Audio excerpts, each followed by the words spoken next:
Hey everybody, welcome to another episode of the Mile High Game Guys board gaming podcast. I'm your host Adrian. I'm Zach. And I'm Jeff. And we're here with episode 52.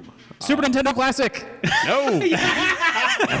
I told you had to beat him to it, and you didn't. Yeah, you took way too long before I could yell one that whole out. sentence. That's That was amateur that was hour right yep, here. Absolutely. That's it. I'm just super excited. If this was Murder Island, you'd be dead immediately.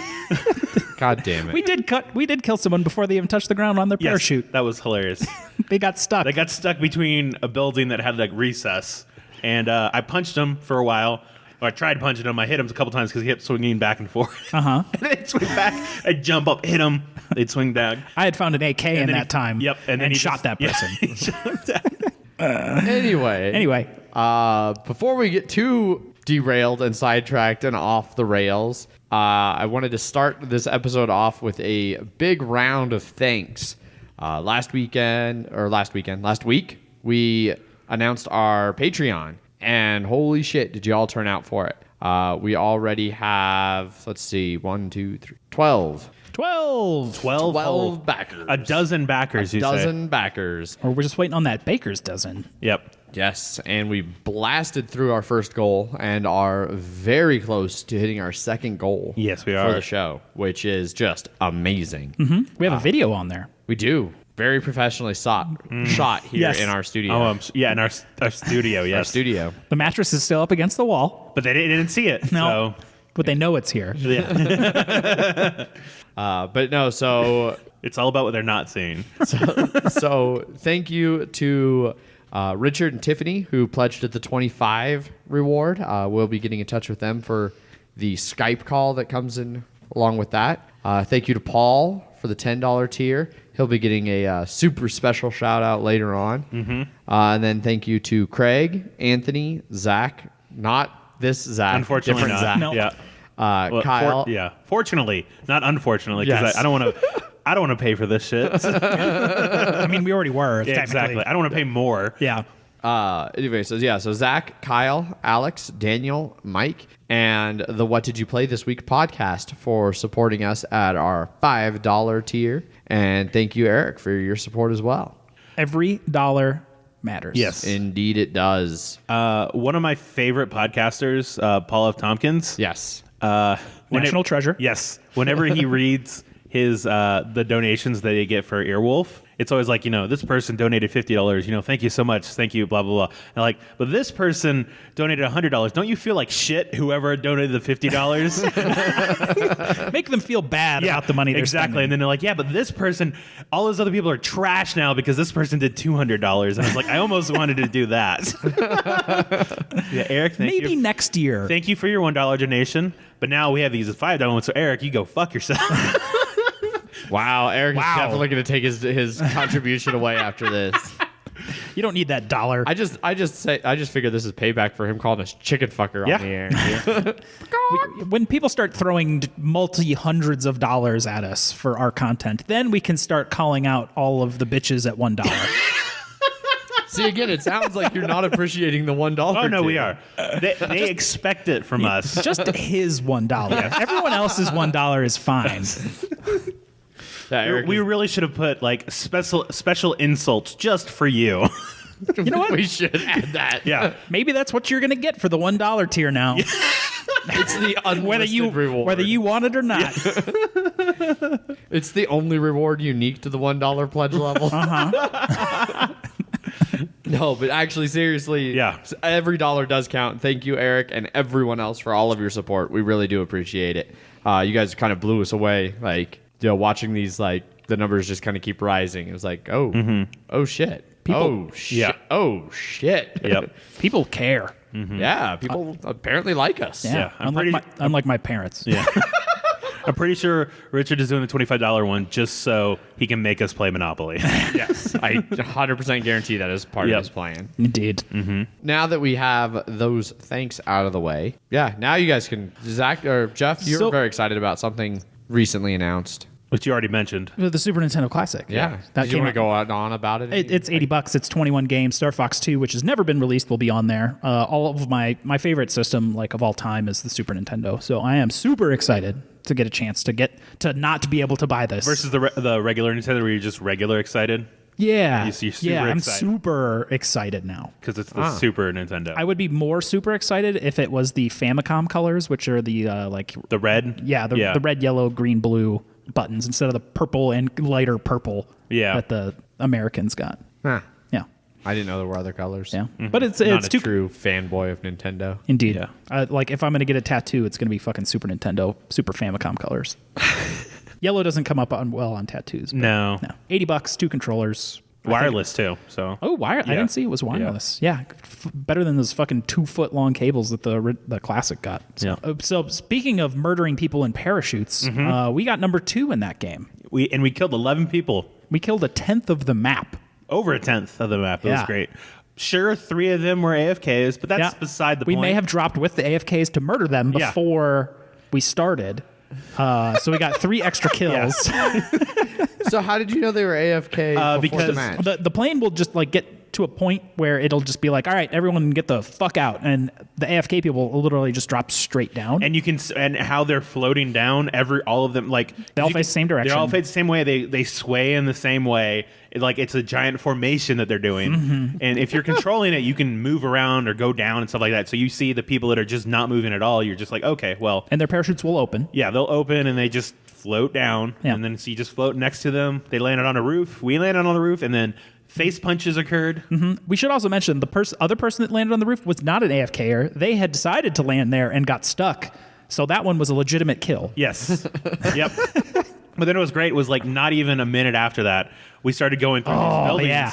And then, the northern side. The northern apartments for everyone that wants to keep track of where we are. Yes. We enter in the second one. And Ground floor. Ground floor. I'm a little bit behind Jeff. Jeff walks in. I stop for I a start second. looting. Yeah, he starts looting. And then 2 guys just walk into the room, and I'm like, oh, fuck. And then I start just blasting. Yep. I get one of them, and then I get around a corner so they can't kill me. And then Zach. I just come in, and they're looking at you, and so I'm like, oh, okay, well, I'll just pull up my UMP, and pew, pew, pew, pew. All right, they're dead. Well, there we go. It was much more exciting for me Yeah. because I got walked in on by like some dudes that had no idea. Like we were both on the same floor. It's apartments, so there's like a main middle hallway that like disconnects the apartments. They had gone through apartment A and were coming up to apartment B on the ground floor. And we're just like, had no fucking clue I was there. It's really good because one of those doors is always open and one isn't. It's good we went into the ones where they were closed. Because if it had been the opposite way, they would have just seen you and just started shooting you without. It would have ended differently. But then we killed 2 other teams too. Yes. And we were number 3 and number 2 collectively. Yep. Cool. We got screwed kind of in the very last circles. The circle ended up super north, which had never really happened. So it was on the north coast. There was one guy that was out on a beach. With a sniper rifle. Oh, no, with not a sniper rifle, but a scar. Yeah. And he had a little bit of a ridge at the edge of the road that he could pop up and be able to kill anyone that was coming across the road. The circle was basically directly on him, so I had to run across a open road, and I died. Yeah. Yeah. Oh. And that one, there was another guy that appeared when we were hopping out that I took damage so that Jeff could shoot him and kill him, and then I was wounded. I also missed like most of my bullets. Yeah. We were jumping from a second floor window, and I was shooting on the way down, to be fair. Yeah. Yeah.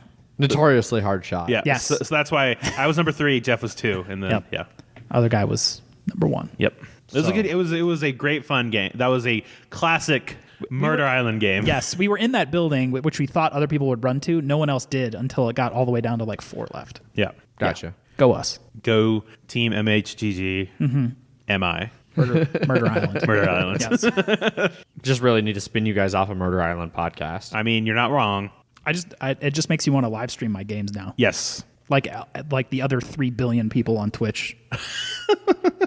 Yeah, but we have something that they don't have. What's that? Branding. I'm sure they have their own terrible branding. Yeah. Yeah, but ours isn't terrible. Exactly. I wasn't saying it was. Oh. Thought That's you just were. where Adrian's mind goes. Yes. Yeah. Well, I'm just so used to you being negative Nancy over there. I'll have to bring you down. Correct. Yeah. All right. But that's like literally the only game I played at all because I worked The entire unlike- weekend. unlike some people, and wasn't able to play much board games except at board game night, which I played Blood Bowl, and we'll talk about that later. Yep. In the Bloody Minute. Cool. Before we get too much into what we've been playing board game wise, though, we forgot our new segment. What are we drinking? Oh, what have we been drinking before we started recording, you mean? Yes. So, Jeff, what have you been drinking I am drinking a Boulevard Bourbon Barrel Quad barrel-aged ale. There's definitely barrel in there twice.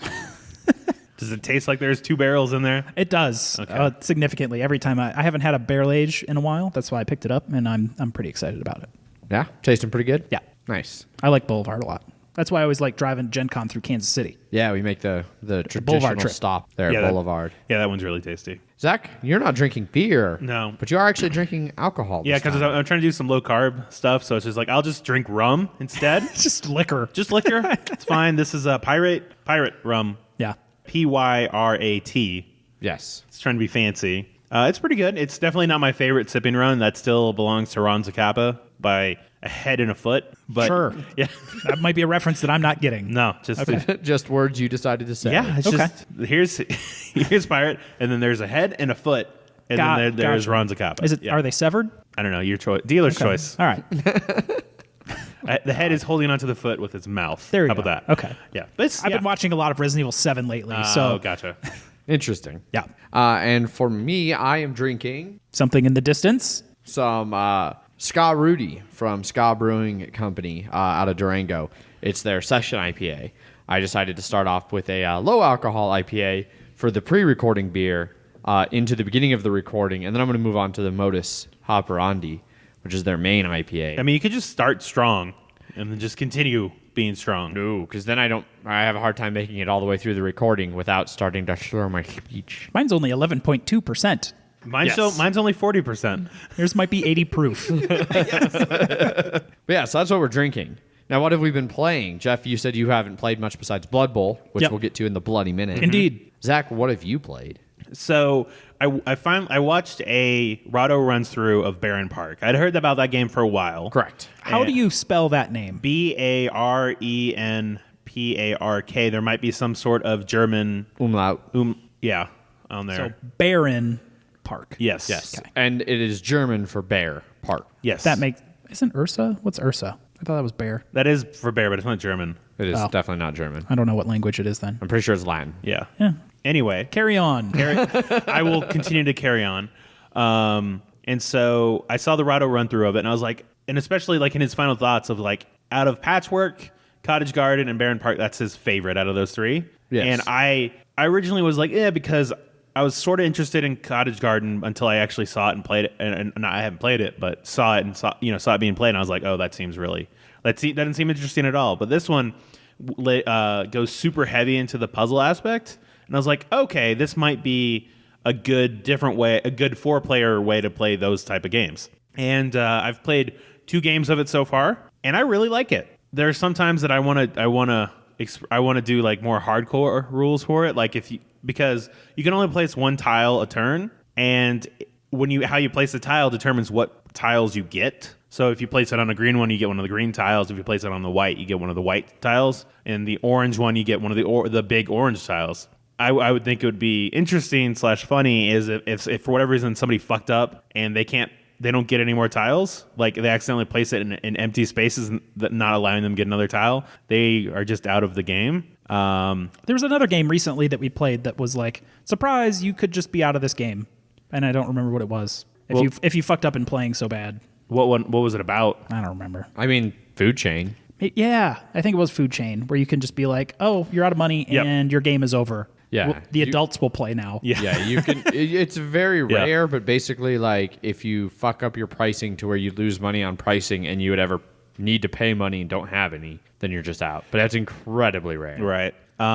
But yeah, I play this with 4. I've played 4 players each time. It seems like that would be the best way to play it. And I really like the sort of race aspect, and because the game is over when you have these tiles. Like you have, I think it's like a 5x5 tile, but there are certain ways you can get more tiles, and once you fill up 4 of those 5x5 tiles, the game's over. Or 1 more turn and then the game's over. And so I just really like it so far. I think it's a great game night game. It's really easy to learn, but there are definitely a lot of times you're like, oh, I completely fucked up how I'm supposed to play this. Yeah. Because we play with the quote-unquote expert variant of adding in those objectives. It's like, oh, if you connect 3 rivers together, you get a certain amount of points. If you're the first person with 3 panda enclosures, then you get extra points. And so it's interesting because you have all these different things you're trying to get first. like that, you're like, oh, okay, well, Adrian has 2 panda already, and I don't have any, so there's no point for me trying to get that right now. But if like everybody else doesn't have any pandas, Adrian, you can be like, oh, well, no one else has any pandas right now. I don't have to worry about that third one yet. I can do something else. Yeah, like I can acquire the tile, so it's sitting there ready. So the second it seems like people are going for it, I can place it and get it. Yeah. But so many tiles have basically anything except for the green tiles have points on them, and like the white tiles all have points, but they're a descending amount of points. So the first panda enclosure gets you 7 points, the next one gets you 6, and then 5. And so if you're late on grabbing some of those, you're like, every time you don't grab something, you're losing points basically. Right. And the same thing for bear statues, because there's a thing called a pit in there it's a place where you can't put any of those tiles on there. But if you fill up everything on the square except for that pit, you get a bear statue, and those are also in descending orders, starting at 16 and going all the way down to 1. So it's like, if you're like, oh, sweet, I'm going to get that 16 on my next turn, and then you realize everybody else was able to fill in the thing, you get a statue, you're like, oh, now it's only worth 13 points. Yep. Shit. I felt a decent amount of that of like you're just sitting there and you're just like, oh, God, I just keep losing points because people are getting them before I am. Yes. Disaster. Yeah. It also has the one set of tiles where they're all like, there's ones for the 3 main types of bears, and there's 3 tiles of each, but they're unique, their shape and like layout. And so, you'll be like planning like, oh man, like that one would work great. Let me kind of plan like how that would fit here. And then like right before your turn, somebody's like, nope, taking that. And you're like, shit. One kind of variant I was thinking of the other day after we had played that second game that I was thinking that might be kind of interesting, especially where I like to really be able to plan like long term, and you can't super do that in this because you don't know for sure which 2 of the other tiles will be available for you to get when you want to expand. I thought maybe it'd be kind of cool, like if you dealt the tiles out at the start, so you knew what 3 tiles you'd have, but you still had to like go to like build a new tile spot to add those, so you could kind of plan long term. Like, all right, this is what I have to work with long term. I don't know. I thought it'd be an interesting thing to try sometime. That sounds boring to me, but you should have already expected that. I like having long term elaborate plans. Grand strategy. Yeah. I'm fine with having plans like that, but still having the ability for someone to fuck that up, and you have to adjust. There's still plenty of ways for people to fuck it up. No, I know, but more like that's why because basically how it is for those tiles is there are 2 stacks of tiles that start at 5, and then whenever you cover a certain spot that lets you get another tile, you just take either the top one of one pile or top of the other. And so it's like, oh, you might be planning for this top right one, but then somebody else grabs it, and you're like, oh shit, I need to just hope that hope the other one is better. But then if everybody chooses one from the right pile, now all that's left is the left pile, and it's just like, well, fuck, I just have to wait until, like, if you don't want to take that one, you just have to wait till somebody else takes it. And so I like that tactical part. So I mean, yeah, like I don't dislike anything. Like I do also really like Barren Park. I think that I kind of agree with what you were saying, Rado said. Like, I think I actually like it better than Patchwork, and I haven't played Cottage Garden, so I don't know. But Cottage Garden was another one. Like, the more I learned about it, just the less interested I was. I definitely think it's a Cottage Garden killer, and I think with 2 players, Bold statement. Yeah, right. Cottage Garden killer. I know. 2 players, I'd rather play Patchwork, but I think you have room in your collection for both of these. Yeah, I really like that this plays more people. Yes, like that's huge. Like you said, like it makes it good for game night. Like you can play 4 players. It's an interesting game. Like the second game we were having it over the weekend, there's some little kid who was like walking circles around the table, like trying to get different vantage points of like, but he wasn't brave enough to like actually ask us what was going on. Yeah, and yeah. And then, oh God, I don't remember who we were playing, and somebody was like, "Kid, do you want to help me with this?" And the kid's just like, "No." It was Alex. Yeah, I was like, "Do you want to help me count?" You want to count? No, I don't want to help you count. Because it was counting up points at the end of the game. So. And I think it says 30 to 45 minutes. I would say about that, but it doesn't feel like that. No. So it's definitely a great longer filler style game, like a good opener or something like that when you have 4 people to play. So yeah, that's that's the new game that I've been playing. We also played Hanabi, because we played a bunch of 2-player games while we were waiting for people on Saturday. But Hanabi, Adrian and I had the first game that didn't end with us yelling at each other. Yes, it was amazing. You dick, didn't you know what clues I was giving you? Yeah. There was only one time, like, I gave a clue, and I was immediately like, that was a bad clue. And sure enough, like, Zach did exactly what I thought he shouldn't do. And as soon as he did, I was like, yeah, that was a bad clue. Yeah. And he goes, yeah. And we just moved on from it. Yeah. And then there was one clue where I was like, because I know when Adrian and Ant play, like they give a lot, because there's, as you play the game, you can get to sort of higher and higher level clues that you Especially do. if you play with the same group. Yes. And so there's one point where I was just like, all right, Adrian, I know you and Ant play, like, I'm going to try and give you a clue like this. And it was because he had a 3 of a white in his hand already. And then he had a 2 of a white that just showed up, and we needed that 2 to play. So I was like, I'm gonna say that both of these are white, and you should infer from that 2, that first one that you just got is now as the 2 that you're able to play. And the reason I didn't tell you that 3 before is because it didn't matter. Now it does. So hopefully you'll infer that that's a 3. And he like played the 2, and then he was like, I could see him hesitating. Like on my next turn, It's like, and then he decided to do something else. And I was like, fuck, all right. And then I was like, all right, these are fucking 3s. And he's like, God damn it. It's like, damn it, I should have trusted my gut. Yeah. The second game definitely did not end well. No, it devolved very poorly. Did not end well. He somehow died. Well, that one we also had like, I feel like we had 8 3s in our opening hands or some shit like that. It was ridiculous. It was bullshit. I had all the 3s. Zach had all the 4s. Nobody had any 1s or fucking 2s. And then we replaced the 3s and 4s with 5s, which we couldn't get rid of. It was fucking garbage. Hot garbage. That did, however, put me. Hanabi is officially my first dime on the BG Stats app. That is now on Android. Fuck yes. I got it for the iPhone. But I am now. That's my first dime, which is 10 plays and in a year. In a year. So that is the first game that I've hit 10 plays in a year. Impressive. I'm going to try and get that with Food Chain in Indonesia. Are you actually going to start keeping track, Jeff? I need to actually play games to be able to do it, but yes. Don't fall into that trap, Jeff. You don't live in the moment. You don't need to know where It's so rewarding past. to have stats. Like, for instance, in all of the games we've played together, I have a higher winning percentage than Zach. What's mine? And you're like, you can't do 1-on-1, right? No. Yeah, so it's just overall for you versus me playing you. That's totally completely different stats. It's not relevant. Not relevant. Doesn't matter. I also unfortunately know that Paul has like a 75% win percentage on my app. Yeah. That guy wins way too much. That's why we just need to stop playing. Yeah, that's why you don't play heavy Euro games with no luck with him. Then you can actually start to win more. We'll just take his money and not invite him out to play games anymore. I played, Baron Park, Hanabi, all that. We played some cribbage. We did, yes. I thought I was going to get beat very handily. Like, at one point, I was like, my only goal is to cross the skunk line.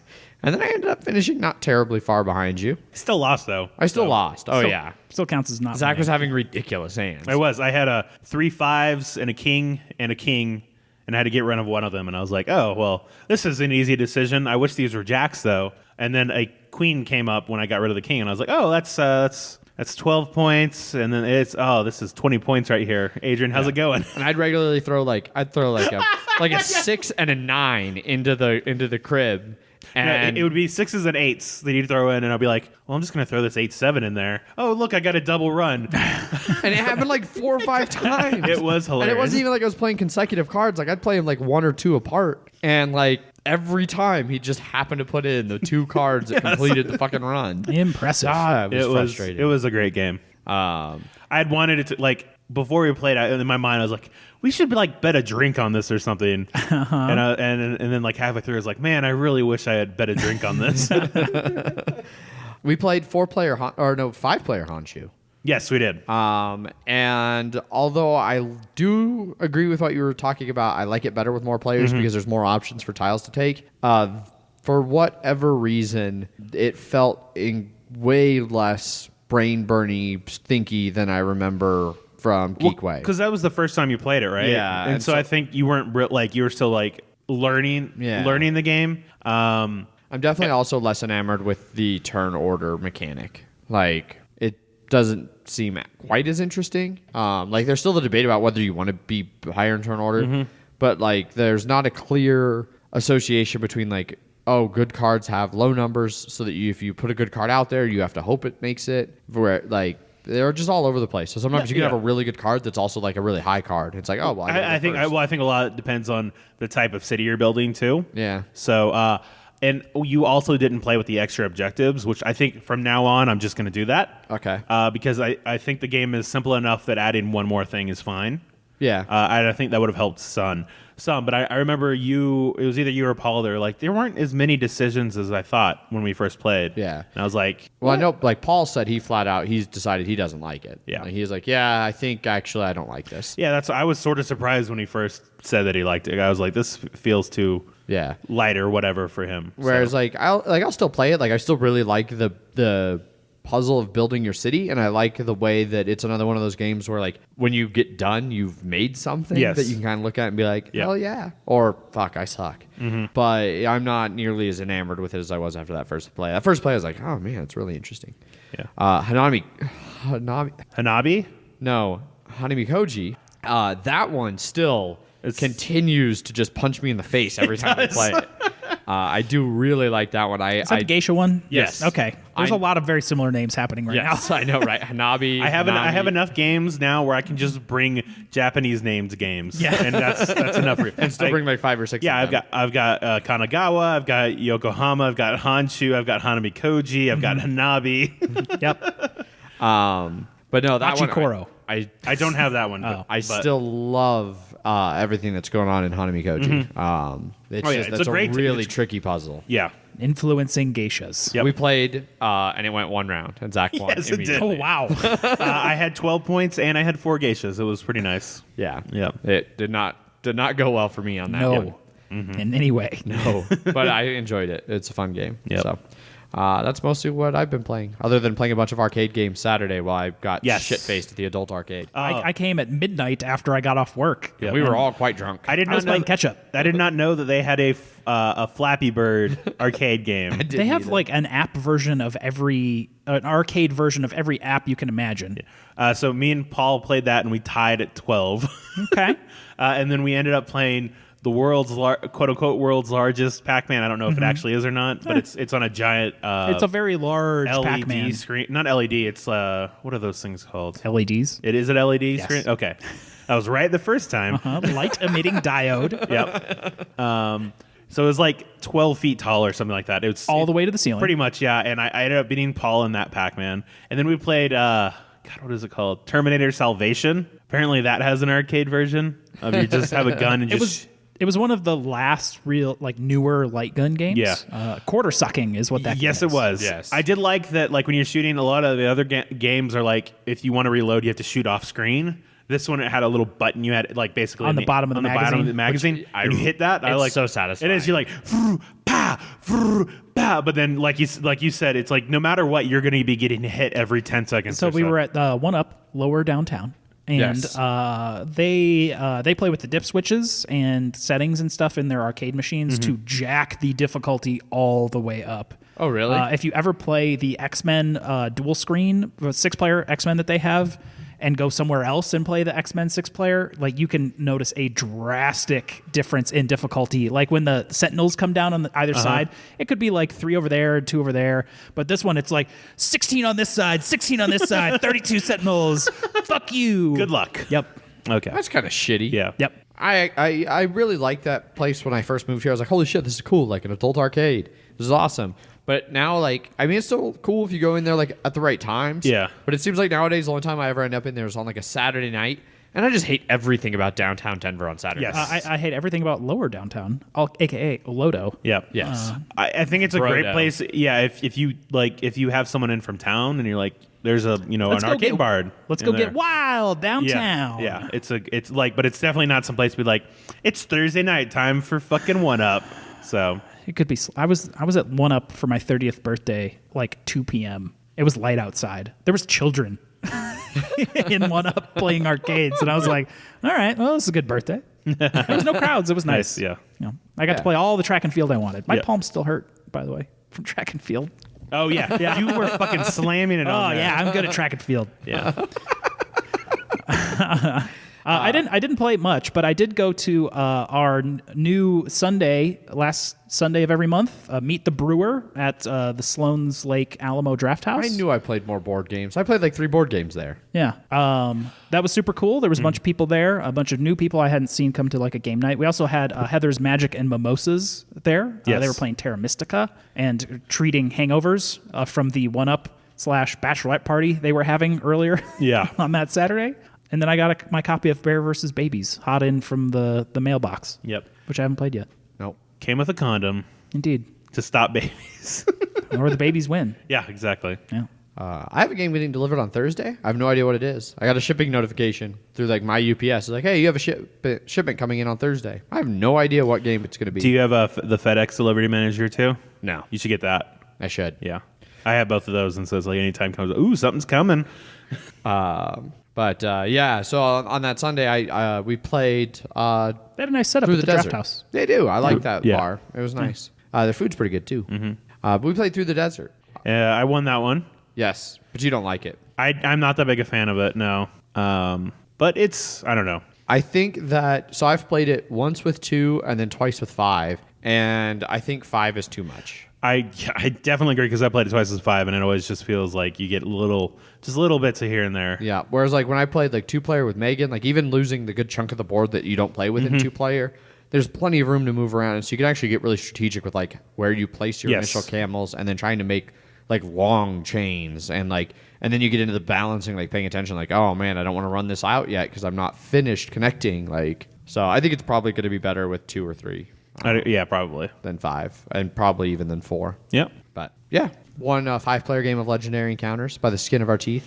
They played Alien 3. What's Yeah. it called? What's it called in the movie? Is it actually just Alien 3? Yes, it's Yeah, it's Alien. Alien. Okay, I thought it was Alien Cubed or something like No. that. Because they have Alien and then the 3's up in the top, like a I cubed. don't know. Maybe they did. Yeah, I but think it's just I've only Alien ever 3, heard though. it as Alien All right, 3. well, Yeah. Google will tell me in a second while you guys talk. But it looked real bad for a little while. I thought we were going to get beat handily. But we had one player die, and then once he was done, like we turned it around. Turned it around. The game is definitely easier when there's less players. Yeah. It's called Alien 3, but it's stylized as Alien Cubed. So that's all. Yeah. David Fincher did that one. Yes, it's a good one. Like I don't understand. It's weird. hate I need to for watch the Alien assembly 3. cut. That added like 30 minutes to it. So I like all of the Alien movies because they were all done by different directors. yes. And- yes. And so it and all I- added something different to And it. what I mean by all Alien movies is Alien 1, 2, and 3 because that's all there are. Correct. And then, You don't like the Joss Whedon written one? and then there's 2 Prometheus movies, which were also good, but they're not Alien movies. No. Yeah. Well, I mean, this Even though is- one of them has the name Alien for some stupid reason, when really it's Because just, no I one mean- would go to Prometheus 2. Yes. Yeah. yeah. I It's mean, definitely better than Prometheus. I would have, but Yeah. I mean, I would would've have as too. well. Yes. Yeah, but maybe not the movie-going public. Yeah. Yeah. But yeah, we maybe a game night there. Maybe. I don't know. yeah. Yeah. That'd be cool. See, I wasn't expecting the added tables there too. Yeah. Because They know how to set their shit up. yes, because when I first went there when we With went me? Yep. yeah on the preview week, and you were saying like, yeah, they're gonna have game like. There was like no tables there or anything. It was all like small, and you're like, how the fuck are they going to do a game night here? And then you're like, yeah, they have plenty of space to do it. And I was like, is he high or something? And then I went there and I was like, oh, they finished adding everything. Okay, Yeah. that makes more sense Bunch now. of small, like 2-people Yeah, tables. and then they put tables up on the stairs too, or not the stage. The stage. and then folding, nice draped folding tables. They have stairs and it's just angled, and you're like, just hope that it's a game that's not going to fall down. It's a special kind of Dex game. Yeah. Yes, exactly. Hold the table. Yep. But yeah, so Yeah. that's kind of what we've been up to. You all got to drink Barrel Beer Co. anniversary beer. And while I was- Renegade anniversary too. Although we didn't go to the main one, but yeah, it was those beers were really tasty. Yep, I liked all of the beer I had Saturday, and I had a lot of beer Saturday. Zach did and I too. did brunch too. We had a Yes, really good we did. brunch here in town. I was asleep. yes. That's what I figured. Yeah. I slept until like 1 that day. Yeah. We were done with our brunch by then. Yeah. So. Correct. Yeah. So Is that it? Are we done? I think that's not all the way because Oh, yeah. Bloody Minute. I have to talk about Blood Bowl on this week's Bloody Minute. Zach, you and I can take a nap. All right. Everyone, just get on your phones, and I'll talk into this microphone by myself while Zach laughs in the distance. That was so dumb. I know it was. That was the point. This week I played David, a friend of the show. His Nurgle Chaos Warrior team versus my Orcs. His team is named the Radamal. All of his team member names are super awesome. He's got sweet team members like James Retchfield, Puke Hammett, Cliff Burpin, Dead Mustaine, Bruce Desecration. And then he also has a bunch of team members that are people that he's killed on other teams because his team, if you can kill someone, you can get a zombie or a rotter, and then he just names them after the person that he killed because that is actually, you have resurrected them onto your own team as a zombie. So he has a guy named Birch from the fucking Wood Elf team. Fuck you, Wood Elves. The game was pretty uneventful. Like a lot of games this season with new teams, it's kind of hard to get those crazy plays off. It did end up 2-0 for the War Bosses. My second win of this season, bringing my record to 2-1-4. 2 wins, 1 draw, 4 losses. That sounds better. Yes. I am currently 3rd overall. Got some critical skill ups on my Black Orc blockers. Blacktooth got block finally. No real big plays throughout the game. Some tough ball handling by the Rodamals. Yes, with their hands is what they use, Zach. Thank you. I'm always ready to bring a mime into this podcast. Yeah. So there wasn't much happening casualty-wise. I got a couple casualties on some Rotters, some critical knockouts on his Pestigors, who ball carry. They're his ball fondlers. it's fondled the shit out of those. Yes. I knocked him out real early, and every kickoff, they get a 4+ roll to come back in. 3 kickoffs later, he didn't roll a 4+ on his Pestigor. Ooh, that's rough. So he had the guy that really needed to be on the field out the whole time. The nice thing about Pestigors is if they blitz, they get +1 strength, and so they can get some pretty decent blocks, which he did not get. So yeah, I ended up being 2-0. It was kind of a slog. We're both high strength, high armor teams, so unless it's his zombies, and then they're totally fucked. But he has a big guy. I didn't have a big guy. His Beast of Nurgle, thankfully, really stupid did a couple times. If he doesn't have anyone in his tackle zone of his own team to do anything, he needs a 4+. If he has someone in the tackle zone, it's a 2+. Oh, that's a lot easier. Yes. Yeah. But he did fail that 3 or 4 times. I was real happy when that happened. I bet you were. His Nurgle Warriors have something really shitty on them. I can't remember if it's foul appearance or disturbing presence, but I need to roll a 2+ to block them at all. Or I try to block them to like, ew, gross, and then I don't do anything. Nice. Yeah. That came into play 2 or 3 times, but thankfully not enough to cost me the game, which I won 2-0. Congratulations. Yes. My biggest win so far. Next up is Ant's Fraggle Rock Tunnelers. It's a Chaos Dwarf team.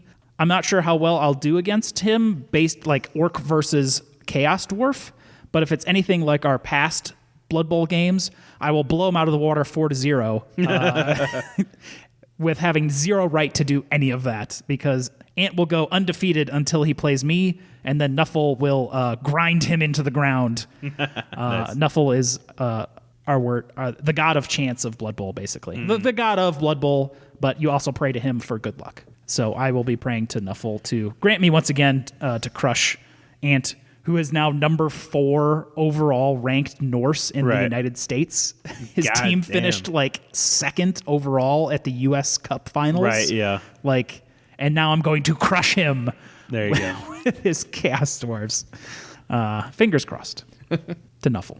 Your Nuffle-ness got you a vote in the Twitter poll we have. Yes, it did. It's because it was Ant. Yes, it was. He apparently is a big fan of Nuffle. Yes. The reason it is actually called Nuffle is because the National Football League is the NFL. God damn it. Which you say Nuffle. I like it.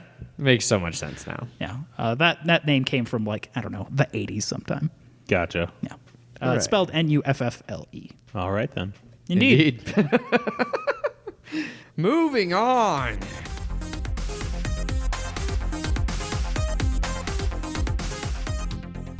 Moving on to Kickstarters and news. Starting with news. My probably most interested news of the week. Gen Con announces they might sell out. Yeah. Get your badges now. Yes. Just The price nuts. The price is about to go up like next week. Yes, it is. $30. But if you want badges, they're saying like, hey, get on that shit because we might close off badge sales. I mean, it is their 50th Gen Con. So Yes. that is something in and of itself. But that is crazy because I know they've never sold out before. I've always been able to go on any day and just get a badge whenever in the past. I think that's why that's news.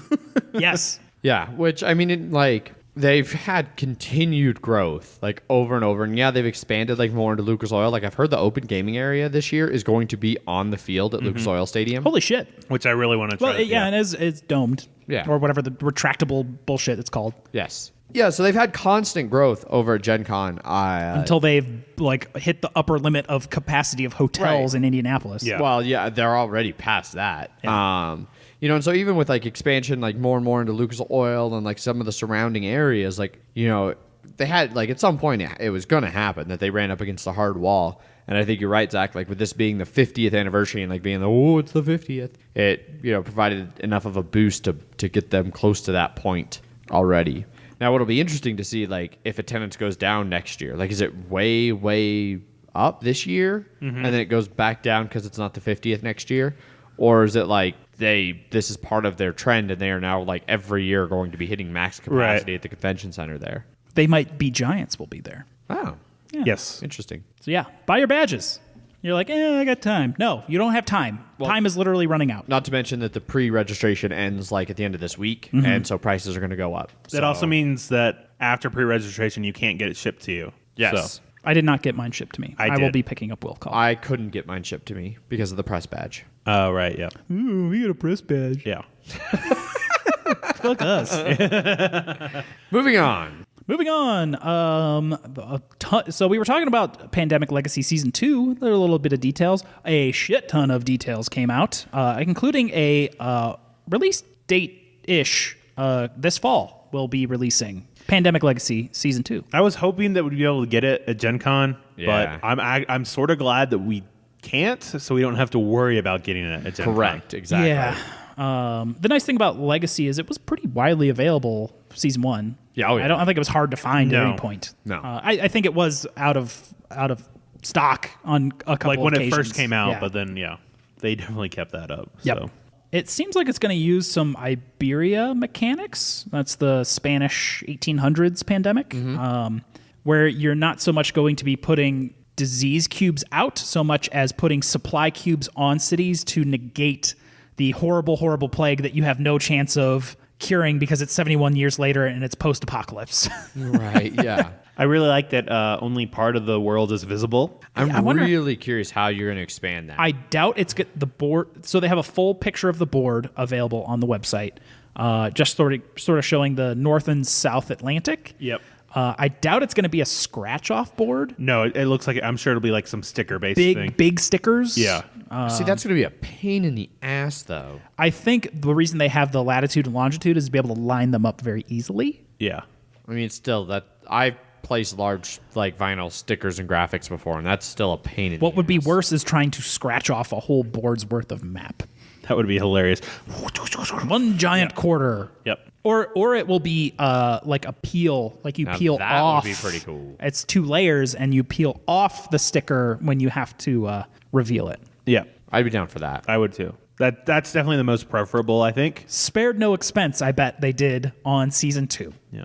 Yeah, so there's all kinds of crazy stuff. So there's like on the board you can see like a spot now for game end cards, plague cubes. We know that now you have to add supplies to cities, and so whenever their card comes up in the infection deck, instead of adding a disease cube, you have to remove a supply cube, and if you can't, then that city becomes infected, and that just stays infected. And you have to risk going into that city at Yeah, some it's- point, and you could become infected. and scars and things are back from season 1. Yeah. The art, I really like the art too. Yeah. Very minimalistic, like bold, solid colors. Yeah, because the other one looked like Pandemic. Yes. Like but this one looks a lot different. No, like it just looks art-wise like its too. own thing. Yeah. the board looks rusted, which is cool. Yeah.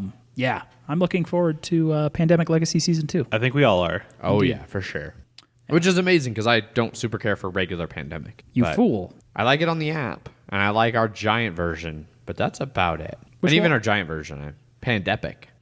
You haven't put in the hot and sweaty No. hazard suit time like I have. No, I'm invested. nor will I.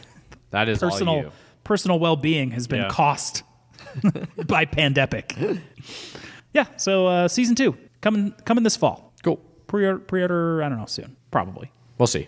Fingers crossed. Next up. Next up, we've got a new Mansions of Madness 2nd Edition expansion, Streets of Arkham. Yes. first of all, we need to play this again. We do.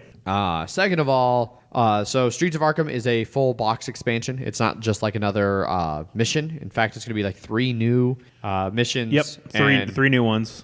And it comes with a few new tiles. Looks like 4, ranging in size from very big to 2 mediums. 4 new characters and a bunch of new monsters. Yep. Some big ass scary monsters. So one thing that this adds is it adds elixirs, which are things you can use to actually bolster up your skills, but at a price. And it's going to be a bunch of random cards. So it's like, it might be good. It might be super shitty. You don't know. You have to... That's how spells have been. Exactly, in that game, yeah. I was saying, so it's that same sort of mechanism that like they had with spells. Yeah. And then they also added... This is another one of those games that it makes no sense why I like this game as much as I do. Everything about what I like in games should make me hate this game. Right. But it's just so thematic, and I can actually really get into the story. Yeah. They also added a new puzzle type for the scenario, which I don't remember what this thing was called, but it was like the 3 rings. Yeah. We have 3 different poles and a bunch of rings that are in descending order. You have to get them all, like the biggest one on bottom, et cetera. Basically, you have to move it from one ring to the other in the same order. Yeah, and so it's based off that, so it looks cool. Yeah. Looking forward to this. I still need to pick up that first expansion. Correct. And that doesn't count the collections because those are just basically bringing it back up to first edition. So.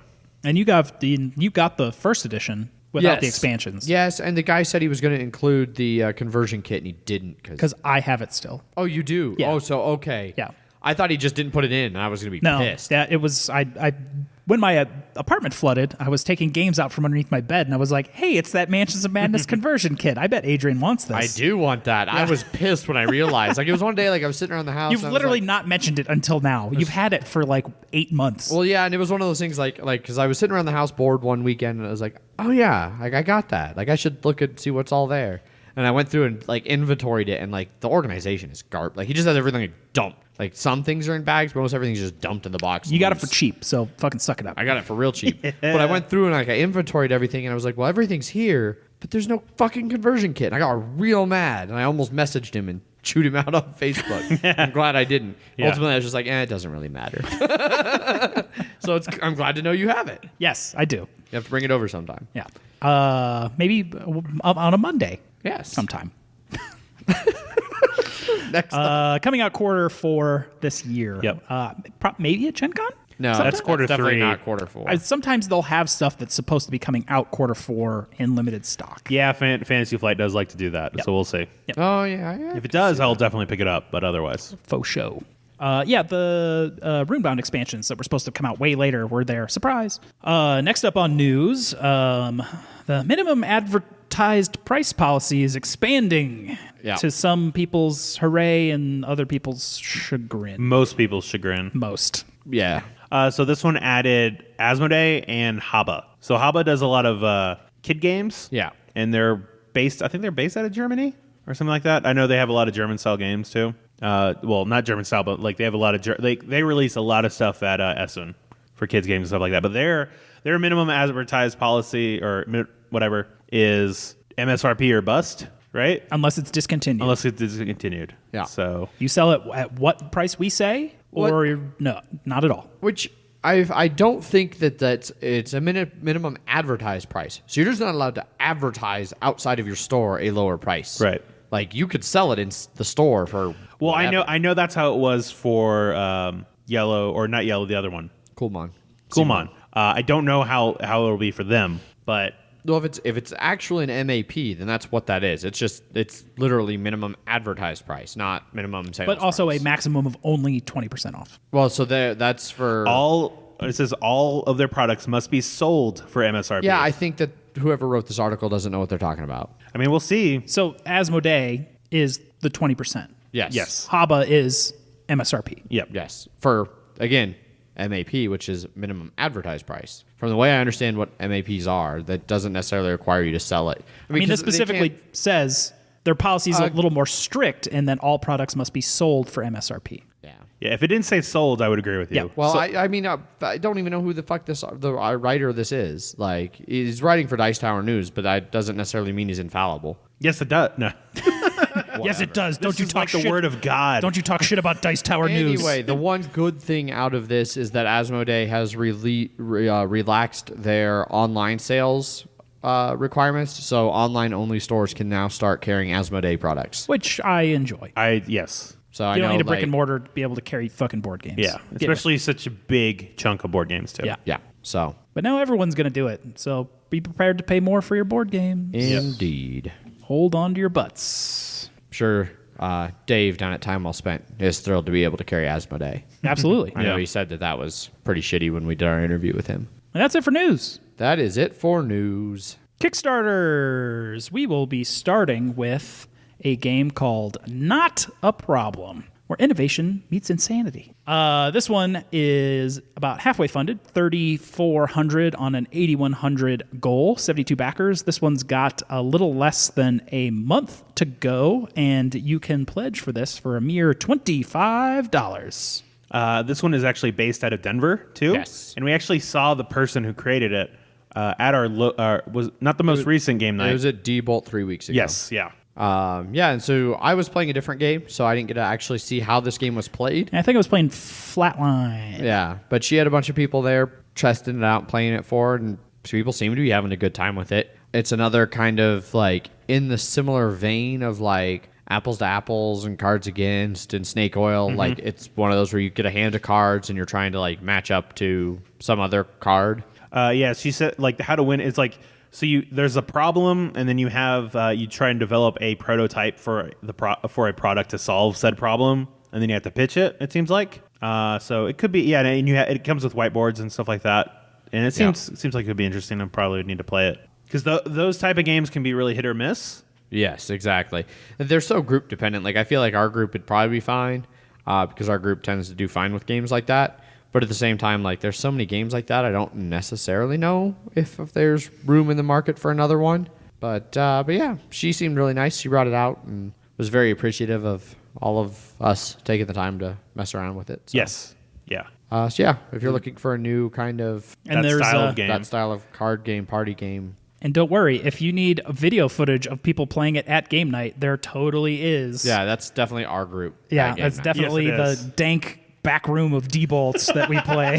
Which is not at all dank, but The harsh concrete walls. yes. Yeah. Not a problem. Kickstarter. You got a month. So check it out. Check it out. Next up is Triplock. This one is very well funded, 111K on a 12K goal, over 3,000 backers, and this one's got a little over 2 weeks left to go, and will pledge you about $22. So this game, you're competing to pick locks. You're like three vagabonds and like kind of steampunk Victorian era type thing. You know, there's gears no kind of about It's it. very steampunk. Yeah. The player cards are very much a steampunk. There's gears, buckles, and goggles everywhere. Yes. And very dirty rapscallion looking people. Yep. It comes with these chips that are actually like poker chip weight, which seem nice. There's going to be custom dice that are going to be applied by a heat transfer process, which is supposed to be really nice. Like I know the Star Wars Destiny ones use those too. And it's you're just trying to fulfill these these lock diagram cards to and you're manipulating like these 4 different types of chips that are on this giant board to be able to get them in certain positions in order to fulfill those diagrams first. Which is basically you picking locks. Yes. Yeah, it looks pretty interesting, and there's also a solo mode for it too because it's 1 or 2 players, right? Okay. So and it does. So when you roll the dice, you can either take like one of the actions you rolled, or both of them, or just forego both of those and just do something else too. So there is that that mitigation in the sense of it's like if you just don't roll what you wanted, you can still get to do that. It just but if you roll 2 things that you do want to do both of, you're lucky in that regard. But Yeah. They did also have a really cool pledge level of like the first 2,200 backers got first shipment, so you actually got it earlier, August, which is super cool. And it's $22 too, which is not a bad price. Yeah. August versus November, sort of an early bird, but better because you get it faster. Correct. Their top goal, Triplock Strategist, $500. You get 2 copies of Triplock and then a copy of every future Chip Theory games that they produce through Kickstarter as they are released. That's not bad. Yeah, that's interesting. And then they hit it big, and it's then gone. So. I'm not surprised. 10 backers. Yeah. Yeah. This doesn't expire. That means free games until Adam is old. Parentheses, I don't age. Fun fact: then they just stop using Kickstarter. And then, like, just in parentheses, you just see "fuck you." Fuck you. Yeah. So that's Triplock. Looks super cool. Next up is Board Game Garage. This one is funded almost $23,000 on a $15,000 goal. 228 backers and about 3 weeks left to go. You can get yourself a sweet ass board game carrier that can hold Gloomhaven. And other things. That's Or whatever. Yeah. Who cares? I just need this for fucking Gloomhaven. It can, like, they have a picture of it holding Gloomhaven, War of the Ring, and Power Grid. And it's like, Yeah. well, that's impressive. Yes. Well, I guess the question is, you don't then see somebody pick that bag up. So if the straps can actually hold that much weight too, That'd be my main concern. And then same thing with the zipper. Like, how sturdy is this zipper? Like, to where you're going to be able to stuff this thing full of games. Like, because it's a side pouch zipper, which is really nice. Because all of my bags, Jenna's got something similar that she uses. I saw that. My only problem with that one is that's mainly designed for the standard size boxes, like, Terraforming Mars, which is right over there. Yes. So this one, it seemed like it looks like it'll hold the bigger games. Like, they have the El Grande big box in there. Yeah. Like Mechs versus Minions look like it might be able to fit in there and stuff like that. That would be nice to have, because I know when I built, or when I had a bag, and I do still have a bag, it was really annoying when I had certain ones that wouldn't fit in there. Right. Yeah. So this one, it looks like it's pretty versatile size-wise. They say that, like, Scythe fits in there perfectly. Anachrony, which is another big frickin' box. Pandemic Legacy, which is kind of a wide box. D&D, Lords of Waterdeep, and Tyrants of the Underdark, which are, again, kind of wide boxes. Yeah. All fit in there. So, it's got some side pockets for smaller games. And even the top, like, it has a little top zipper thing for other small games. And it's even got the nice little luggage, like rubber bottoms on it. Oh, yeah, it does, yeah. Okay. And then, it stores easily, too, when you're not using it. So it looks like it's $89 for the first one, and then $169 if you decide to get two of them. Yeah. Which is a little pricey, but it seems like these type of things that are specific for a board game, board game store, not storage, sort of transportation tend to be a little pricier. Uh-huh. Yeah, it's saying that the retail price after the Kickstarter will be $109 for one of them. So that's $20 right, savings right there if this looks interesting to you. Yeah, it's free shipping to the United States, which is pretty nice. Yes. And not that much more for most of the other world, and it includes everything else. So. And it's no sweet cooler with a margarita mixer, so it'll fund. I still can't believe how much oh, Jesus. I remember seeing that. It was like 15 million it made, and they're still having problems trying to fulfill it because it just... We made too much money. Yeah. What do we do with all this money? Mm-hmm. It's a real problem. That's a problem. There's your problem. Yes. That's it for Kickstarters. That is indeed it for done. Kickstarters. We are done.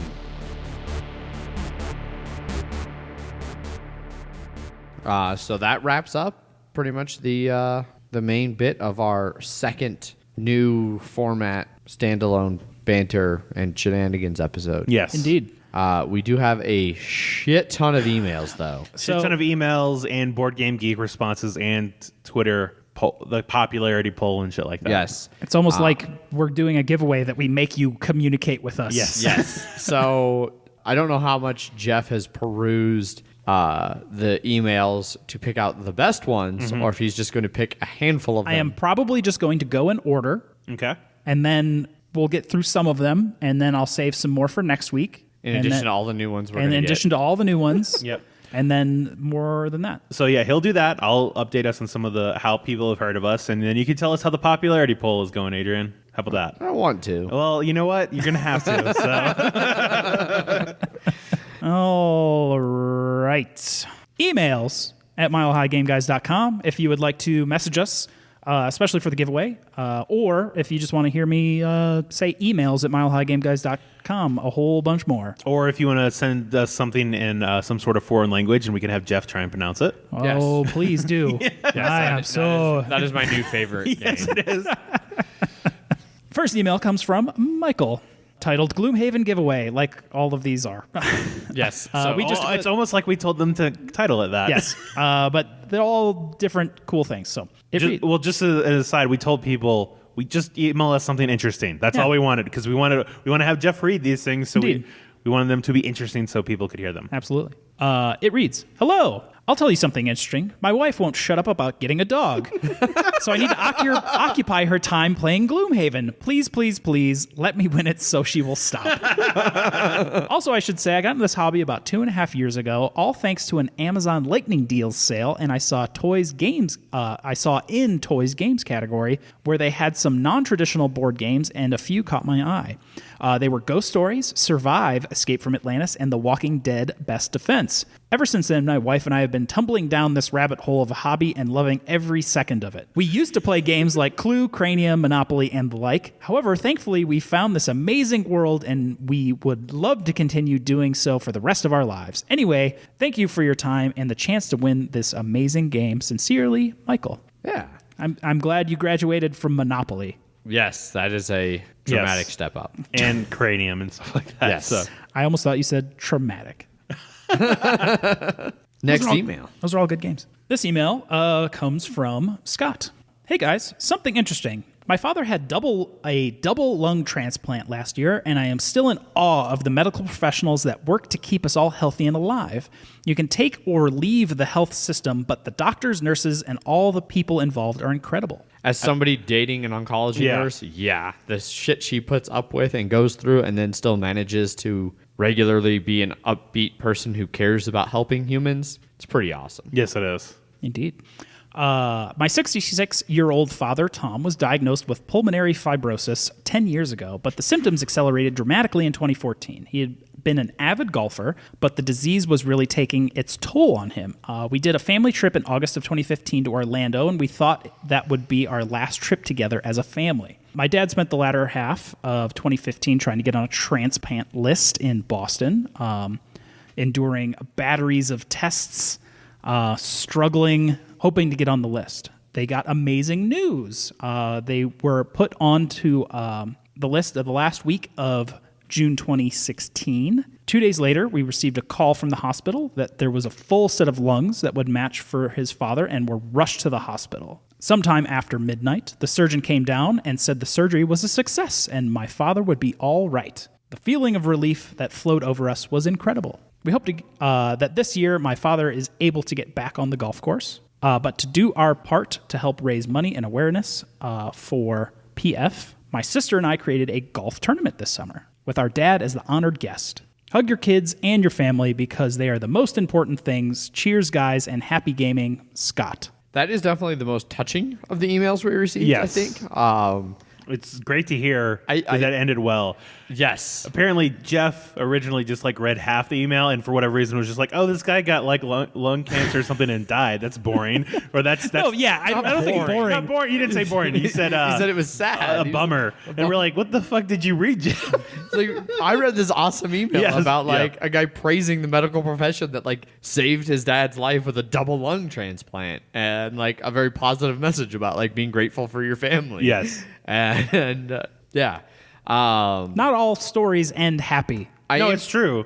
I've watched BoJack Horseman. It definitely not all ones. I heard that show just keeps getting more and more depressing. Exactly. That's why I like it more and more. I am curious before we move on, Scott, since I'm assuming you listen to the show. I assume that everyone who participates in these listens. No, I do not assume that, but I assume anyone who sent as long of an email does. Yes. So, Scott, I would like to know more about this charity golf tournament. I'm a really terrible golfer, but I do enjoy golf. And yeah, I've got friends and family kind of all over the place because I've moved around a bunch. And so, send us an email and let me know where the tournament is and stuff like that. And I'll see if there's anybody around who might be interested in joining or participating because I think that's pretty cool. Yeah, it's pretty good. It was the one was going towards the Pulmonary Fibrosis Foundation. Yes, which that's cool. Yes, things like that are awesome. And I wish your dad the best in getting back to golfing. Yep, absolutely. All right, what's up next, Jeff? Up next is an email from Alex. Did you know that a group of jellyfish is called a smack? A smack of jellyfish. It's good to know. Thanks for the context. Yep. There are some ridiculous ones like that. Oh, yes. Murder of crows, a Yeah. slaughter of raven, a congress of whatever, and it's just like, Hippos. yes, Congress of hippos. Yeah. Murder of Crows is one of my favorite. Yep. Most common. Fun fact. Next email is from Daniel. Hello. I heard about you guys through a friend, and this seemed like a good time to jump in and start listening to you guys. I've always been more into videos, but every now and then I find a podcast that I can really get into. Thanks, Daniel. Maybe... No, he did not say that we were one of the podcasts he was able to really get into. No. He just started listening at the contest episode. Yeah. It's a great time to jump in. It is. Yeah, especially if you want a copy of Gloomhaven. Yeah. Maybe we'll do videos. Hey, Daniel, That's put one in of- $1. Yeah. That's Maybe one we'll- of our goals on Patreon Yes, is it is. videos. Yeah. So You can give us can make- $1. Make this happen. $1 a month. Next email is from Maggie. No real title, as is tradition, but the body of the message says, if Pinocchio said, my nose will grow now, he'd create a paradox. So I don't think he would. And here's why. I thought about this. And I Okay. think he would actually just end up creating a perpetual motion machine. Okay. Which would be fantastic. Uh-huh. Because he says, my nose will grow now. If he's telling the truth, his nose won't grow. So obviously he's lying because it's going to grow. Well, then it grows because he lied. But then all of a sudden, as soon as it grows, the instant it grows, it became a true statement. So then it shrinks back. But then it's not a true statement. So then it grows and shrinks and grows and shrinks. And you just have a perpetual motion Pinocchio nose situation going on. Okay. Okay. That's One way to think about it. yes. Well, it's like one of my favorite questions I always ask people is like, if you had a time machine and it was like a one-way time machine, like, is there any place you would go? Like, would you do anything? And I always wait for the person to give me the answer because my favorite answer is my answer, and that's just I would go back 10 seconds and stop myself from going in just to see what would happen. Why do you hate the universe, Zach? Yeah, we'll see. Indeed. If my life ends there, I'd be content. When the universe just suddenly ends, Yeah. we know that Zach found a time machine. Fuck you, Zach. I don't know what it says about your psyche that your first instinct with a time machine is, I'm going to create a paradox. Yeah. I'm going to willingly and intentionally create Yes. a paradox. Yeah. And that's why time travel will never exist. Exactly. Or it does First never time come travel. around to me. Time travel to the past will never exist. Time true. travel to the future could exist. You just have to Like, go near crazy. the speed of light. Yep. Sure. Moving on. Moving on. This one comes from friend of the show, Wes. I forgot to send you guys my etymology joke. What's the difference between an entomologist and an etymologist? Jesus. There's lots of words Yeah. and syllables. Yeah. What's the difference between an entomologist and an etymologist? An etymologist would know the difference. I legit laughed like really loud and really hard When you read that? I first read that. Oh my God. That one's good. And it fits so perfectly with last week's episode. Indeed. We're going to go one more because fuck you guys. Wow. This one comes from Sam. Something interesting. Bananas are technically berries, whereas strawberries and raspberries are not. That is correct. Another interesting thing about bananas, you have probably in your entire life, every banana you have ever eaten is genetically identical because they come from one unique set of banana trees that were immune to a banana-like plague Yep. that ravaged the banana crop in South and Central America like 60 years ago. Yeah, and another interesting one, the banana flavoring. The reason why it tastes different from our bananas is because they were those bananas that got fucked up by the plague. Holy shit. Yeah. That's That why makes a so much banana. sense. That's why banana flavored runts. You're like, this doesn't taste like banana Yeah. because that's what bananas used to taste Yep. like. So a similar thing happened with coffee also, and that's why the British drink tea. They used to drink coffee, but then I think it was in Java, their coffee plantations. How convenient. How convenient. Actually, no, I think it was Madagascar. I can't remember. Wherever it was, they had all these coffee plantations, and like this bug came through because they were all the same plant. They were all very susceptible, and it wiped it out. It can't be Madagascar because that immediately shuts down all ports. Shut down That's everything. only if it affects people. They don't give a shit if it affects their coffee. The British just take it in stride. They're like, Yeah. all right, well, moving on to tea. Yep. Oh, we're losing our entire island's worth of cash crop. Well, don't shut down everything. But yeah, so that's why the British drink tea and not coffee. There are other strains of bananas, but unless you have traveled in South and Central America, you've unlikely to have consumed them. Because plantains aren't bananas. They're similar. But No, they're not yeah. bananas. I've had plantains. They're good. Plantains are delicious. It's are delicious. Just you can't just be like, oh, it's a raw plantain. Let me just bite into that. No. It's not really something you're gonna do. Did you know that some bananas are red? I Like did not. naturally red. I can see that. Yeah. Weird. Very weird. I'd look online and then I'd see it. Yeah. But no, that I was reading a whole big article that talked about like we're getting into that kind of problem with like a lot of our crops here in the U.S. We're getting to where a lot of ours are the exact same strain of like wheat or corn or whatever because it grows well in certain environments, but that leaves it incredibly susceptible to some disease coming through and just wiping it all out. Yep. That's why we need to genetically modify everything. Correct. Yes. For the betterment of mankind. Could genetically modify that door. Like how? You said everything. I don't know if I need a genetically modified door. Corn's one of the oldest genetically modified organisms. Absolutely. It was originally maize, which is more like a wheat. It's weird looking. Yeah. That's it for emails this week. There's another, I don't know, a whole bunch, but we're going to And I spare assume those. we're going to get more. Yeah, and we're going to spare those for next week and the week after. Yeah. See, and this was part of our logic in like the way we did the contest for these three things is like we can talk about these for weeks after the giveaway because like the emails are just tell us something interesting. So now we have shit ton of interesting things to read. Yeah. And we can talk all about how people found the podcast. Yeah. And Until we get that one and was like, please help. Like, oh man, we should have done something about this a while ago. I read them as they come in. Yes, we do. I have to flag them and then send them to your My, folder. my special folder. So that's emails at milehighgameguys.com, especially if you want to enter the contest titled Gloomhaven Giveaway. Yep. We'll go over all the details for that Yes. here in a little bit. Yeah. So we had a good amount of Board Game Geek entries too. Yes. So this one was just tell us how you heard about us. So we have a couple that we have is from Patrick. This no-name podcast contacted me and asked to come on my show hoping for a ratings boost.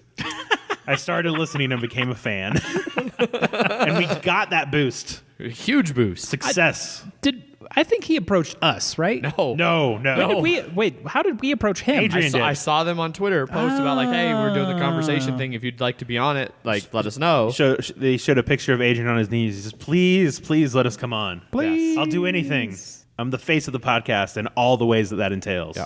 My favorite entry in this BGG thread, I'm going to step in here, was from me because I quoted Zach's original post. Yes. Tell us how you Friday heard Able us. Which one I typed on my phone, so predictive text. But it was actually, I liked it too because it actually convinced somebody on the Twitter to vote for me as a popular one because of that post. Yes. You have the most shenanigan votes I on do. the popularity contest. Mike, I've been thinking how it seems like most of the podcasts I listen to are based out of East somewhere. I came across the Mile High Game Guys Twitter account when they replied to the weekly board game hour discussion. I found out you guys had a podcast and became a fan pretty quickly. I normally don't email into shows, but you guys just seem so desperate that I figured I'd reach out and let you know that somebody was listening. I mean, we knew people were listening. We just wanted them to care. Yeah. They still We probably had don't care. we had many people that would download the episode and be like, "Who are these people?" Yeah. Well, I mean, back like when Mike first started emails, Yeah. that was back in our days of like 40 downloads. Yep. Like, Yeah. we were like, that could just be all family. We're not entirely sure. Not mine. Yeah. Scott says, I don't know where I heard about you guys, but I'm certainly regretting it. Yeah. Seriously, though, you guys are fun to listen to, and your blue podcast icon stands out on my Droid podcast player. That's good. Some hot colors. Yes. Or cool colors. Yes. It's very blue. Yep. Boards Alive. You guys started interacting with us on Twitter and thought I started, and through that, I started listening to your shenanigans. The cursing is a big draw for me. I think people have mentioned that we curse and like literally no one else does. Yes. And that was Aaron from Boards Alive, which their show is probably one of the closest to like skirting that appropriate line that we just blew right past. What's funny is that when Kool-Aid manned right through that wall. when we went to Gen Con last year and we went to that board game media seminar thing with Tom Vassell and Jamie Keegy and Rodney Smith. Yes. I did not because I had to entertain CJ. Yeah. Yes. One of the things that they're like, like find some sort of niche or like something that makes you stand out. We actually Cursing. Unintentionally. Yeah. Like we'd already started releasing episodes at that point, and I went and sat through that thing, and I was like, shit, Zach, we fucked up. Yeah, we don't have anything. There was something else too that they were like, oh yeah, you definitely need to do this, and I was like, shit. Oh, they were like, oh, record some. Record some practice episodes that nobody will ever hear. We did that, but then they can hear it. Nope, we recorded and immediately released because There was really only one episode that really sucked because of the sound quality. Yep. yeah, and that was just the issue with recording from the laptop mic rather than our real mics. Yep. And then the last two ones, we have Daniel, who said that Mike told him about our podcast. I have my phone. I can read. You said it was small. I know, but that's a good thing that it has fucking Zoom. Turn it sideways, you monster. No, I understand What are that. you doing, Zach? Jesus. Right? I'm working with a couple amateurs Yeah, here. yeah, right. So... Fuck you. So Daniel said that Mike told him about our podcast. Which, thank you, Mike, for Yes. spreading the word. Indeed. Always nice when something is more local. So, yeah. And Michael said, I heard about you guys through a friend on Facebook promoting your giveaway. So, yeah. Indeed. Lots of different ways to hear from us or hear about us. Yep. And we have a lot more than that, but like Jeff, I want to ration those out. Yes. Just ration out the Yep. sweet Yeah. community interaction. I can't overdose on these Board Game Geek posts, or else it's gonna get messy. So then the third part of this contest was a Twitter poll to see who is the most popular. Yeah. And How's that going? it is not going well. I think it's going great. Zach is very excited. So currently, didn't you have the numbers put up somewhere? No, it Zach? is- I could actually go through and count like a... Like a bitch. Whoa, Jesus. Start counting, So bitch. Zach has 1, 2, 3, 4, 5, 6, 7, Eight. 8 if you include the person who opted out. Send us a separate message and said, I'm not. No, they're not part of the giveaway, but they are still part of the popularity poll. Absolutely. So Zach has 8. I have 1, 2, 3, 4, 5, 6, 7. Yeah. Jeff has A gentleman's too. a gentleman's 2, and all has 3. Yep. At least one of those alls, I'm not going to call them out this time because I don't want to like directly call somebody out because that didn't work well last contest. But one of them, the tone of like how they were like, oh, I can't possibly choose, really seemed like I heard about your contest and I can't be fucked to know who's on the show. So I'm just going to say all of you. Yeah, so we've gotten a bunch of great ones here on Twitter. One of the ones for all was, you want me to make the devil's choice? I can't possibly choose. And it has nothing to do with my indecisiveness. Yes. There's things like, you're all great, but I'll have to pick one, so I pick Adrian. Just no context, no nothing, no reason. You know that your host with the most is Zach. Jeff is the Doom. Adrian is too hoppy. I fucking love that Doom soundtrack. Yep. Mike, who Zach wanted me to read here, he says, picking my favorite host is like picking your favorite kid. Just kidding, it's Zach. Yep. Patrick says, Zach the pun guy, duh. Originally, Tom had said, favorite guy on the cast is Jeff. Obvious choice, as he is the only one I haven't met in person. Well, then a little bit later on, Patrick had posted something about the new BG Stats Act coming out, and like, we're all excited. And Zach said, well, I don't know about all of us. I said, all of us who matter. He goes, oh, well, that's really harsh for him to like call you out like that, Adrian, or something. I don't know. As they say, so not you, obviously. So it's weird. It's messed up for Patrick to shove this in your face. Okay, yeah. And Tom saw that and he said, well, I'm switching my vote. So Jeff went from 3 to 2 because Zach delivered the sickest of burns. Yep. This is like my board game scores playing with you people. And then Adam from Dyson Men up in Canada, he says, my favorite Mile High game guy is the one who talks like Bunsen Honeydew and laughs like a sick hyena. And so then I go, I'll claim that if that gets me the vote. Which I'm not entirely sure, because I was listening to Brandon actually released the episode from Geekway. Okay. And I was listening to that today, and I definitely was cackling. Like, I wasn't laughing. At times, I was straight cackling. Right. It was 2 a.m. I was been drinking. Yeah. Wesley's is also good. I'm voting for Jeff because I like the way he says emails. Emails at milehighgameguys.com. Emails at milehighgameguys.com. Don't steal my fucking thunder. So my theory for the number disparity. So Zach and I are like neck and neck, and Jeff isn't. Distant third. But I don't think that's actually because people don't like Jeff. Yep. I am suspicious, and Zach and I were talking about this over brunch. That I wasn't at because I slept until 1. Yep. Exactly. There are two factions. There's me, There's the heavy Adrian gamer, faction, and then the there's fuck Adrian faction. and Zach just happens to be the head. Yeah, of I the lead fuck that Adrian charge. faction. Okay. And Jeff is just a key member of the fuck Adrian faction. It's true. Yeah. But Zach is definitely the very vocal, loud voice of "Go to hell, Adrian." I am definitely the tiebreaker. Yep. Yes. Yep. Pretty much every decision Yeah. It's usually on this podcast has been made by me. This is exactly true.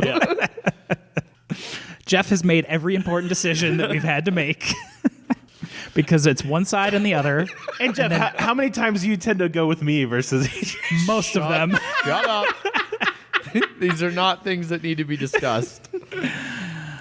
There's definitely been at least 2 I've gone with Adrian. Yes, no, it's true. Yeah, no, that's why I said most, not At all. least 2. At least 2. Had just as many votes as I have on the popularity contest. Technically, you have 3 because the all is 0.33 towards each of And us. all of us got plus 1 vote. Yes. Because it was all. So it's actually 398.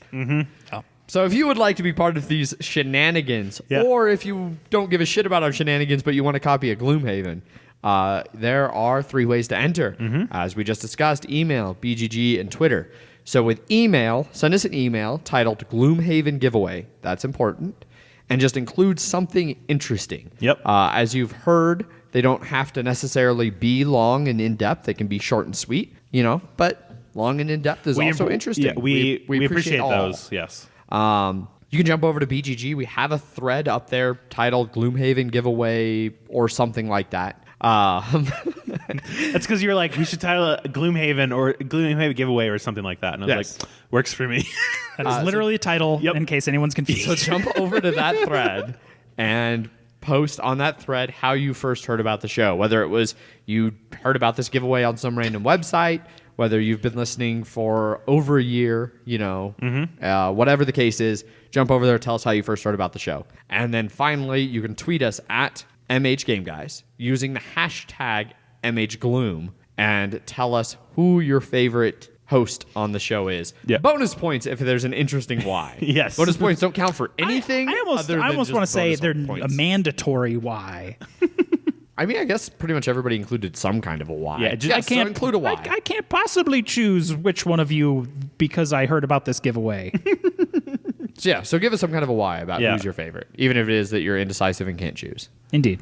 Why we'll can't just- you choose? Yeah. we'll Tell just us why mock. can't. Yeah, why or why can't. And we will just mock your inability to make a decision. And we'll count you as 0.3 for all of us. Yes. Correct.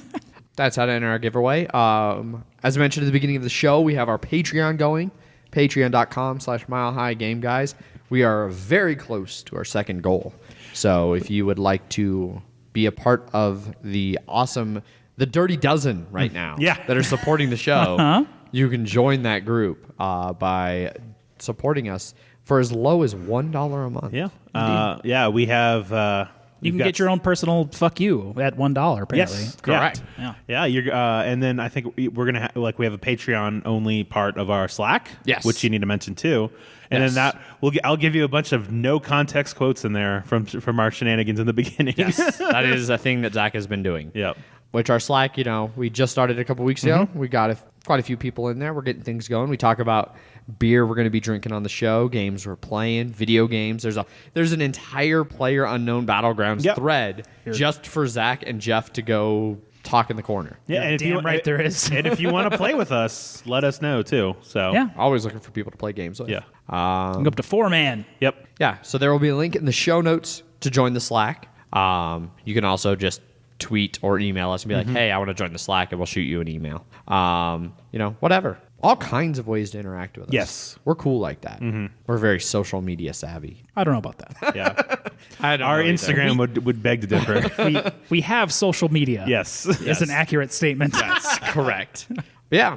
So, Jeff, how do people email us? Where do Emails. they send those emails? Emails at milehighgameguys.com. Don't be confused with like D-mails or F-mails. No.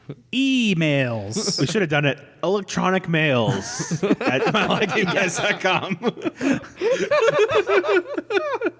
Emails at milehighgameguys.com. Yep. You can also reach us through Twitter. I'm at MHGameGuys. I am Zach_MHGG. And I'm Jeff_MHGG. You can also get a hold of us on that relatively defunct Instagram at Mile High Game Guys. There's And pictures that exist. Yeah, and Yes. we'll try and put more on there. We're working Game nights. towards being more social Yes. media. I have so many game night photos I need to put on there. Yes. We're also on Facebook at Mile High Game Guys and BGG Guild 2731. You can also just search Mile High Game Guys on BGG and find all of our thready shenanigans where Zach posts pre-episode threads where you can ask us questions about games we're going to review and hopefully get some answers.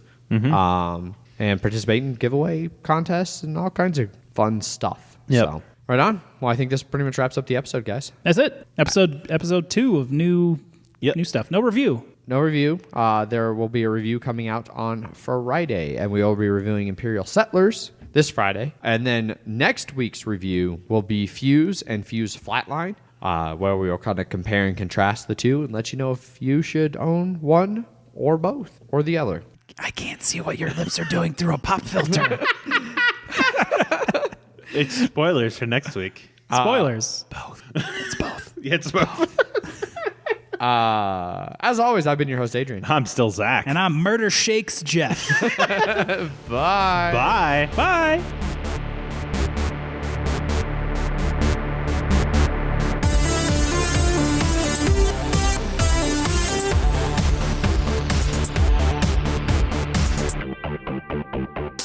Yeah. It's not easy to paraphrase. No. I know. No, it's not. It's not. It's just funny. You're like, all right, and then you just read word for word. And me and Adrian are both looking at each other. Well, just cut the words out you don't need. yes, that'll fix it. Just make a Jeff word robot out of all of the words I read from emails, and then you're good to go. Then you don't even need me. Just like, I'll just cut in like 15 fuck you Adrians and it'll be fine. just a Vocaloid. The Jeff Vocaloid is what we need. Punchboard Media, where we all bring something to the table. pull up a chair At punchboardmedia.com.